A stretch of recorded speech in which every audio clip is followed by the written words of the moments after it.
Puntang helipad dyan. Dati namin napuntahan na yan eh. 10 area. Hanuka Beach. Mag-ingat sa paglalakad. Iwasang madulas o mahulog sa maling tao. Boom! Page nila.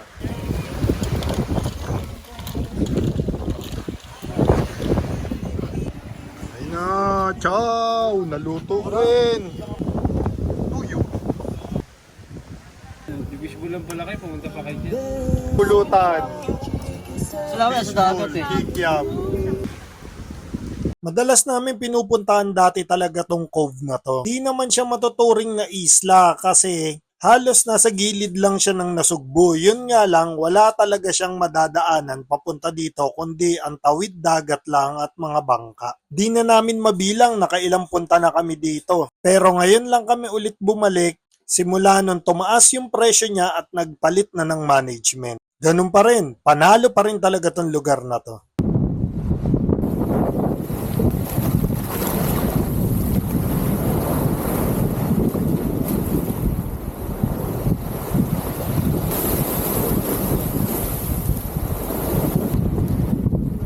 Golden hour. Naman nakakatalon dyan, kaso ang problema pagbalik.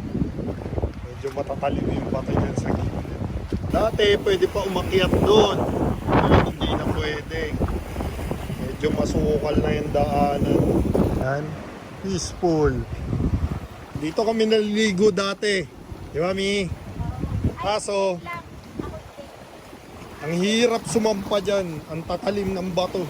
Ayan yung paakyat ng mansion dun, oh. Oo, gaganon ka. Dito ngayon, yan, pinailaw nila lahat. Oh, hello. Oy.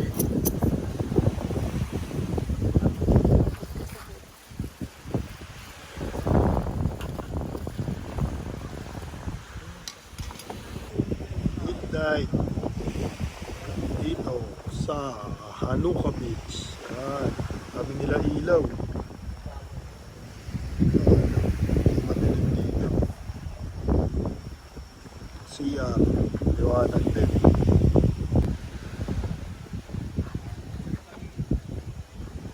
Ang sarap ng tulog namin dito dahil sobrang hangin. Kaso nung madaling araw, meron kaming hindi inaasahan.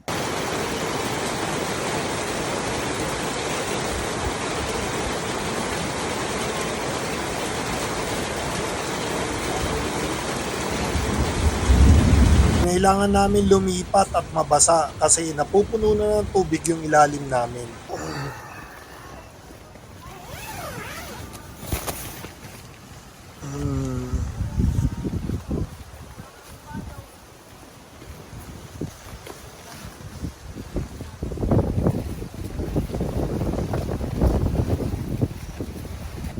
Ian time.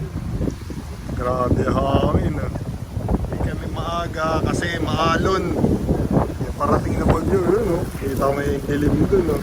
Oh, maitik kami dito. Na tayo. Salamat. Dogi dogi. Ayan, baka.